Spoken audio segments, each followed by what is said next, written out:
Okay, so you can see here, I've got a new setup. Just wanted to show this off real quick. So yeah, before I had the Sony Trinitron over here and the Mitsubishi over here, just in the middle of the ground. And there's the 4K TV back there. But yeah, this is my new setup. So yeah, as you can see, I picked the Mitsubishi from 1997. And yeah, let's just kind of go over here. Got some fun Christmas lights here for the season. So yeah, over here we've got the Gamecube, and this is hooked up with the official Nintendo S video cable. Yep.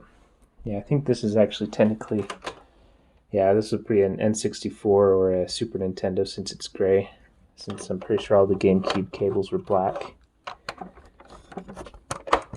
Alright.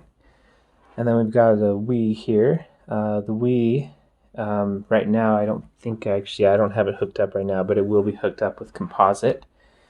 Yeah, and then we've got the Switch, the plain Nintendo here. Yep, and the plain Nintendo is hooked up with composite and with, composite, and then there's the audio cable. And this is actually a special Radio Shack cable. So let's go back here in the back. I'll show you how it's hooked up here. So yeah, this is the other end of that plain Nintendo. So yeah, you can see right there, it actually breaks the mono sound from the plain Nintendo up into two. So yeah, it has the mono and then also splits it into so you have a sound coming out of both speakers for a stereo setup, and then here's the video cable. So yeah, it's a pretty cool little cable here.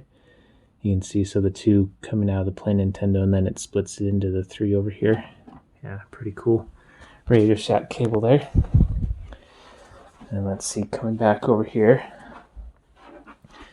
All right, and then we've got the Super Nintendo. The Super Nintendo right now is hooked up with a third-party S-video cable. Yeah, I've actually noticed some noise with this cable. Maybe I'll do another video on that, but yeah, it's not as good as the monster cables and the first-party cables. And then let's see, and then we got the Switch here. Now the Switch has a Switch HDMI cable going out of it. You can see there. And then it's actually going over, oh boy, let's see. Okay, so it actually goes into this receiver first, this Pioneer receiver. And then this Pioneer receiver converts the signal to 480p. Or actually, usually I just have my Switch put in 480p, so then it just passes through 480p. And then it goes into this little converter box up here. Well, let me take that back. So first, so it comes out of the receiver here with this monster HDMI cable. So it goes in, I think this one right here for the Switch.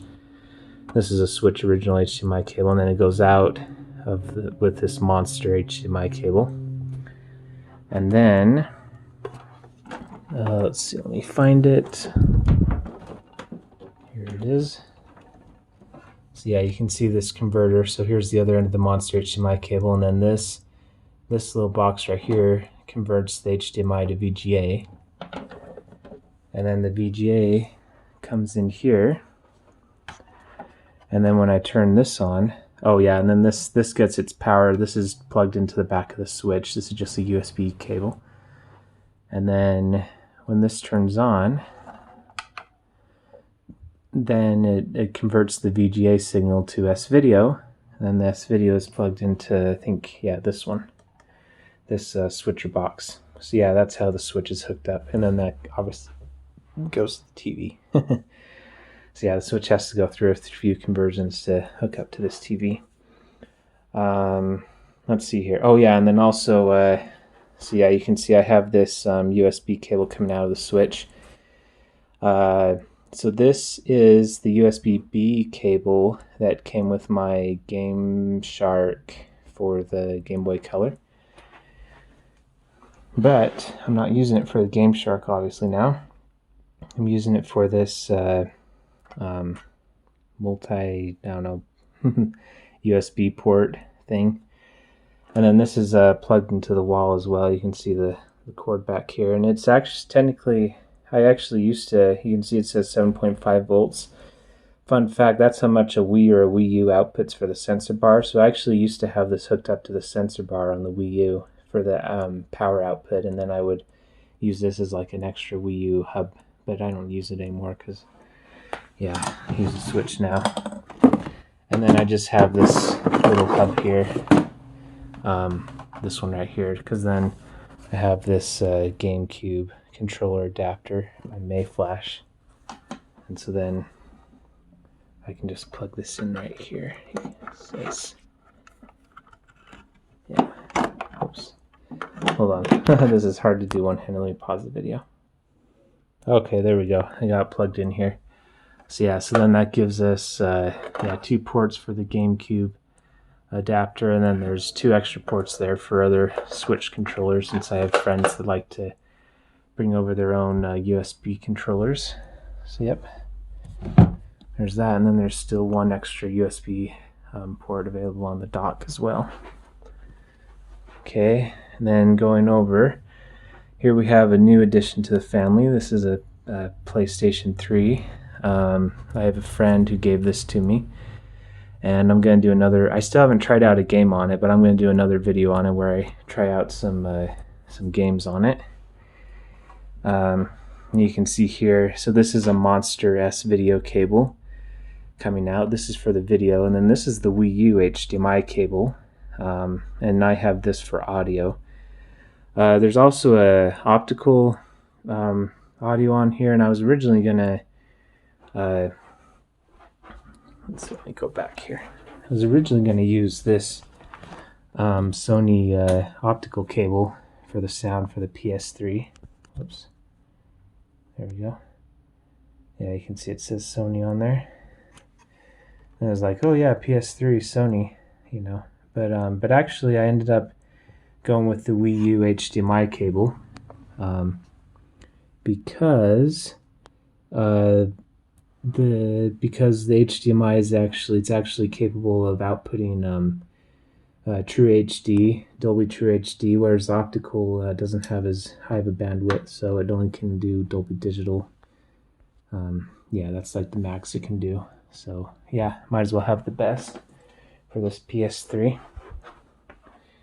Yeah, and then I'll be using this with this video connection to watch like DVDs and Blu-rays and stuff. So yeah, that'll be really cool. Then here we have the Wii U Game Pad. As you can see, it's a Zelda version, Switch Pro controller. And then over here we have an Apple TV. This is the 3rd generation, and it's kind of set up the same way as the Switch is, where it's going into this receiver and then it's converted to S-Video with this box. So yeah, kind of similar setup there. And then here's our switchers. So here we have, so this top switcher has all my composite inputs on it, and then this bottom one has all the S-Video inputs, well, some of them, and then they both feed into this one, and this is like my main switcher. That's really nice. It's a SEMA, or SIMA, or however you pronounce it. Yeah, very, very nice piece of equipment here. But yeah, anyway, this handles S-Video component, coaxial sound, optical sound, let's see, composite, yeah, a bunch of different stuff. So yeah, that's kind of, and then this obviously has outputs going directly to this TV. So yeah, it's a pretty nice setup. And then over here we got a Sega Dreamcast, one of my favorite systems of all time. And yeah, there's the 240p test suite, still have it in there. This is also hooked up with a S-Video cable. This is a performance S-Video cable. Looks like it's got some good shielding here on the end. That's good. And then it goes in, I have it going directly into this switcher here. So yeah.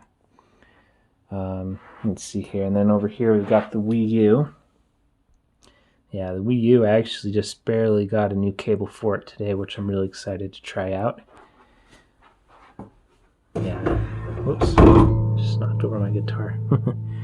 So yeah, you can see on the back here. So this looks like regular composite Wii cable, but it's actually an S-video cable from Japan. I don't think they came out with these in United States, but yeah, I had it imported from Japan, and yeah, it's very nice, very nice. I'm really excited to try it out.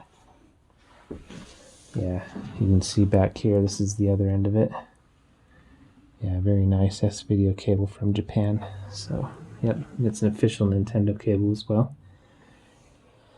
Yeah, and then here, the last system we have is the Nintendo 64.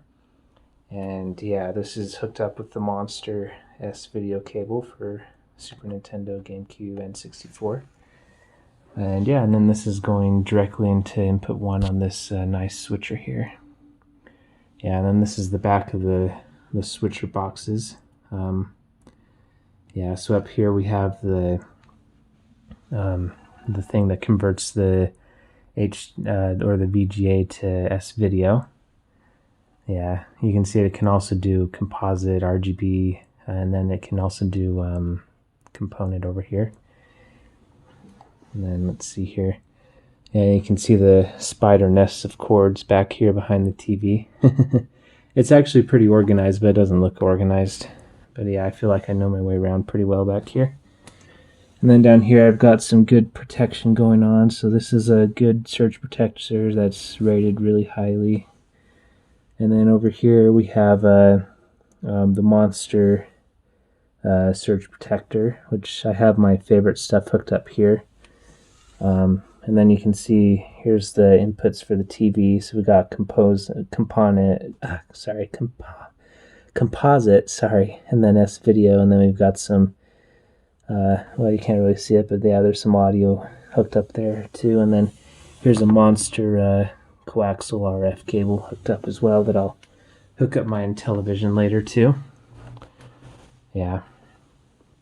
And then as you can see, everywhere I can use Monster cables, I'm using Monster cables because yeah, they offer really good shielding. Here's the PS3 Monster cable for S-video. And yeah, that's pretty much everything for back here. Oh yeah, and then I've got this terabyte hard drive hooked up to my Wii U, which has been really good. It's an solid state hard drive. So that's been pretty nice. Oh yeah, and then we've got a little subwoofer over here, and also a cool telephone. Yeah, and then we've got some performance speakers here. Or sorry, these are Precise. Precise brand. Yeah, so those are for the left and right channels. And then down here we've got a center channel that I just put in this center area. Here's the other end of that coaxial cable, where I'll be hooking up my television eventually. And then let's see, and then over here we got the rear speakers. There's rear right and rear left. And yeah, that's pretty much it. Oh, I almost forgot yeah, I really like this too. So we got a VCR here. Yeah, and then DVD player. Yeah, and that's yep, that's pretty much it. Oh, and this is kind of a cool thing too. I guess I can show you. So this is this kind of makes it so I can use this. Well, this makes it so I can use wireless Bluetooth headphones on anything that has an audio jack. So yeah, that's a pretty cool little device. Yeah, I think that's pretty much it. Still got the JVC over there. Oh yeah, and here's all the controllers. And there's a cool lava lamp that one of my friends gave me. Okay, well, let's get to playing some games. Thanks for watching, and we'll see you next time. Oh, yeah, that's right, I almost forgot. Yeah, I got the stickers down here too. So this is an Apple TV. It's also an official Nintendo licensed product. It's from Utah State University. And it has a Retron 5 built in for GBA, SNES, NES, Genesis, and Famicom. Ha ha ha. Yeah, just kidding. These are just stickers I got. Alright. well, thanks for watching, you guys. Bye.